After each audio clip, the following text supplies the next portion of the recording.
नमस्कार मित्रांनो, लाडक्या बहिणींसाठी अत्यंत खुशखबर आहे, मोठी आनंदाची बातमी आहे। आजपासून 11, 12, 13 या 3 दिवस सलग 3 दिवस आता पैसे वाटप होणार आहे। 11, 12, 13 डिसेंबर आजपासून पैसे वाटप होणार आहे। पहिला टप्पा आज आता सुरू झालेला आहे। यादी तिथं बँकेत जमा झालेली आहे बघा, त्यामुळे बहिणी खुश झालेल्या आहे। आजपासून पैसे येणार आहेत। आज तुम्हाला दुपारनंतर पैसे यायला सुरुवात होतील। 2-3 वाजता पैसे तुमच्या अकाउंटला यायला सुरुवात होतील, कारण सुधीर मुनगंटीवार यांनी कालच परवाशी सांगितलं की पुढच्या 1 ते 2 दिवसामध्ये सलग 2 ते 3 दिवस तिथं पैसे येणार आहेत।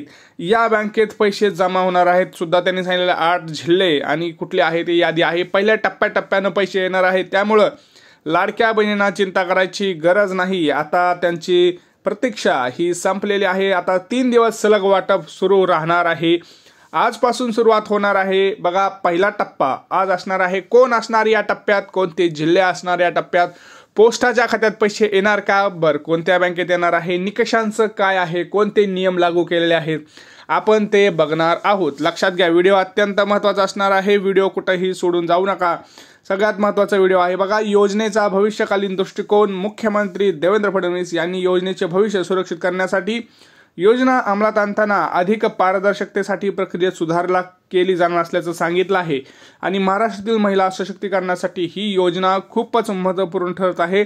आता सुधारित प्रक्रियेमुळे या योजनेचा लाभ आर्थिकदृष्ट्या दुर्बल असणाऱ्या महिलांना जास्तीत जास्त व्हावा याच्याकडे जास्त लक्ष असणार आहे बघा। आजपासून वाटप सुरू होणार आहे, परंतु यादीमध्ये काही महत्त्वाचे नियम लागले जाणार आहेत। आपल्याला काही महत्त्वाच्या गोष्टी आता इथं पाहायला मिळणार आहेत। एक अपडेट समोर येत आहे, 2 ते 3 अपडेट समोर येत आलेले आहेत।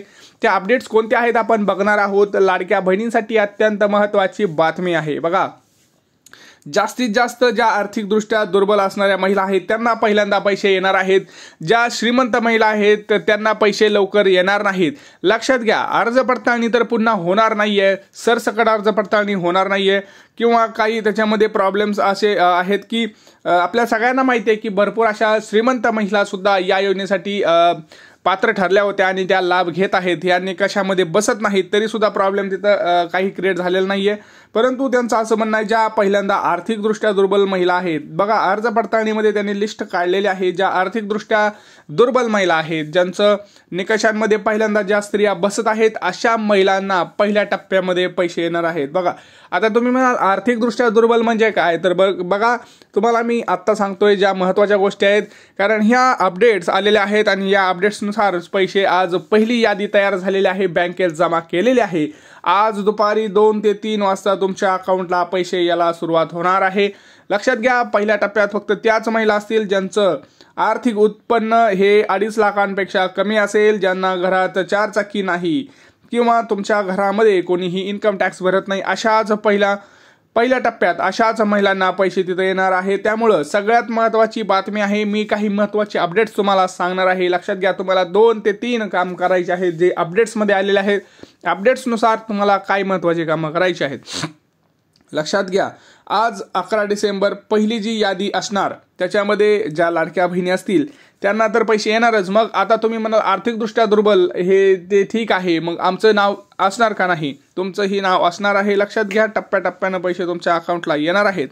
आता जर आपण बघितलं तर त्याच्यामध्ये सगळ्यात प्रामुख्यानं जो पहिला नियम होता तो म्हणजे की तुम्ही कुठल्याही योजनेचा लाभ घेतलेला नसावा बघा। जे लोकांचं योजनेचा लाभ घेतलेला आहे, संजय गांधी निराधार योजना त्याच्यापुढे यस आलेला आहे, अशा महिलांना पहिल्या टप्प्यात तरी पैसे मिळणार नाहीत।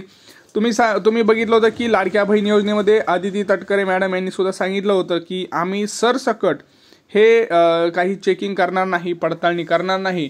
जर कुणाची तक्रार आली तरच आम्ही तिथं अर्ज पडताळणी करू त्या प्रत्यक्ष महिलेची। परंतु आता असं दिसत आहे आपल्याला की अर्ज पडताळणीमध्ये यांनी स्वतःच यादी काढलेली आहे, ज्या त्यांनी काही महत्त्वाचे फिल्टर लावलेले आहेत, म्हणजे निकष लावलेले आहेत, त्या निकषानुसारच त्यांनी यादी काढलेली आहे। ज्या खऱ्याच गरजू महिला आहेत, आर्थिकदृष्ट्या खरंच गरजू महिला आहेत, यांना प्रथम ते हप्ते जाणार आहेत। आता तुम्ही म्हणाल की ठीक आहे, मग राहिलेल्या महिलांना पण पैसे मिळणार का? हो सर, पैसे तर सगळ्यांना मिळणार। 2.45 कोटी 40 कोटी ज्या महिलांना पहिले एक जरी हप्ता आला असेल पहिल्या महिलांना, तरी त्यांना पण हप्ता मिळणार, त्यांना सुद्धा हप्ता मिळणार। जरी त्या श्रीमंत असतील काय असतील तरी त्यांना सुद्धा पैसे मिळणार, कारण तुम्हाला पहिल्यांदा पैसे मिळाले आहेत त्यावेळेस तर तुम्हाला 100% पैसे आलेच होते, परंतु आता याच्यामध्ये एक असं महत्त्वाचं आलेलं आहे की पहिल्यांदा गरजू महिलांना, नंतर सगळ्या महिलांना मिळणार. तर आज त्या महिलांना मिळणार वाटप होणार आहे. आता बघा, तुम्ही म्हणाल की मग ठीक आहे, आता कोणत्या जिल्ह्यात वाटप होणार आहे हेही मी तुम्हाला सांगतो. बघा, याच्यामध्ये जर आपण बघितलं तर अमरावती, चंद्रपूर, गडचिरोली, बुलढाणा, जळगाव, अकोला, परत जालना, हिंगोली, लातूर, सोलापूर आणि इकडं अहमदनगर, नाशिक अशा प्रामुख्याने या पहिल्या टप्प्यामध्ये या जे काही खरंच असं आपल्याला वाटतं की या महिलांना पैसे गेले पाहिजेत अशा प्रमुख जिल्ह्यांमध्ये जर कुठल्याही जिल्ह्यामध्ये त्या महिला असतील, तसा मुंबई उपनगरामध्ये पण तशा महिला आहेत भरपूर आर्थिकदृष्ट्या दुर्बल, तर त्या आर्थिक दृष्टीच्या जे काही दुर्बल महिला आहेत अशा जिल्ह्यांमध्ये त्यांची प्रत्येकाची यादी काढलेली आहे आणि अशी प्रत्येकाची यादी सुद्धा त्या प्रत्यक्ष त्या बँकेला जमा केलेली आहे की यांचं बाबा पहिल्यांदा पैसे तुम्ही वाटप सुरू करा, कारण ह्यांना गरज आहे. आता खूप दिवस झालं पैसे गेलेले नाहीत. लाडक्या बहिणींना 6वा हप्ता जो आहे तो पडणार आहे. 6व्या हप्त्यासोबतच मागचे सुद्धा पैसे येणार आहेत. बघा, मागचे सुद्धा जर तुमचे 4,000 आले 4,500 आले असतील आणि 3,000 राहिले असतील तर ते 3,000 आणि हे 1,500 असे मिळून तुम्हाला 4,500 रुपये अकाउंटला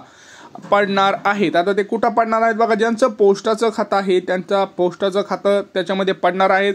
लक्षात घ्यायचं आहे, पोस्टाचं खातं तुमचं जर पहिल्यांदा जिथं पहिला हप्ता पडला होता तिथंच पैसे पडणार आहे. समजा तुमचं पहिलं पोस्टाच्या खात्यात पडलं असेल आणि परत आता तुम्ही आधार कार्ड बँकेला लिंक केलं असेल तरी काही प्रॉब्लेम नाही, तुमचं पोस्टात खात्यात पैसे पडतील.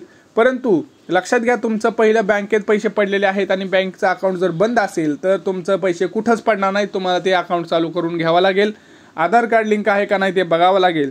या सगळ्या गोष्टी प्रामुख्यानं तुम्हाला चेक कराव्या लागणार आहेत. लक्षात घ्या, तर चेक करा, आजच चेक करा, कारण बघा सभेमध्ये निर्णय होत असतात, त्यामुळं तुम्हाला हे लवकर अपडेट करणं गरजेचं आहे. नाहीतर प्रॉब्लेम असं होतील की शेजारच्याला पैसे येतील, याला पैसे येतील, तुम्हालाच पैसे येणार नाहीत. आणि असं आपण बघितलंय, जे उशिरा ज्यांचं हे झालेलं त्यांचं पण प्रॉब्लेम आहे. आता ज्यांचं उशिरा फॉर्म भरले त्यांचं काय, तर लक्षात घ्या त्यांचा फॉर्म आता पेंडिंगवरून अप्रूव्ड होत आहेत. बघा, पेंडिंग ज्यांचे फॉर्म आहेत ते अर्ज चेक करून त्यांची पडताळणी सुरू झालेली होती आणि त्याच्यामधल्या काही लाडक्या बहिणींचे फॉर्म अप्रूव्ड सुद्धा करण्यात आलेले आहेत. त्यांना सुद्धा आता याच्यामध्ये पैसे मिळणार आहेत. ज्यांनी फॉर्म 15 ऑक्टोबर महिन्यात ज्यांनी फॉर्म भरले त्यांना सुद्धा पैसे या महिन्यात मिळणार आहेत. मग त्यांना किती मिळणार, तर त्यांना ऑक्टोबर, नोव्हेंबर आणि डिसेंबर असे 3 हप्ते मिळणार. त्यांना पहिले हप्ते मिळणार नाहीत. जुलै आणि ऑगस्ट आणि सप्टेंबर असे 3 महिन्याचे त्यांना हप्ते मिळणार नाहीयेत. लक्षात घ्या.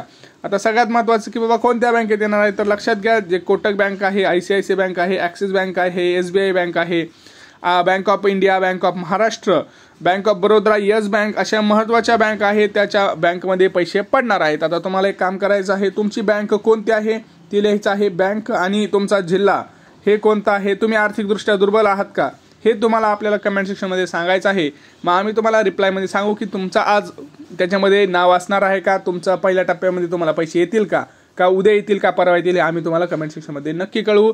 परंतु आपल्या चॅनलला जर सबस्क्राईब केला असेल तर आणि तुमच्या कमेंटचा रिप्लाय दिला जाईल. तर सर्वप्रथम अशा महत्त्वाच्या अपडेटसाठी पहिल्यांदा आपल्या चॅनलला सबस्क्राईब करा, कारण लाडकी बहीण योजनेमध्ये सर्वप्रथम आपण सगळ्यांना अपडेट देत असतो. त्यामुळं त्या अपडेटसाठी आपल्या चॅनलला सबस्क्राईब करून ठेवा. भेटूया पुढच्या व्हिडिओमध्ये. तोपर्यंत जय महाराष्ट्र.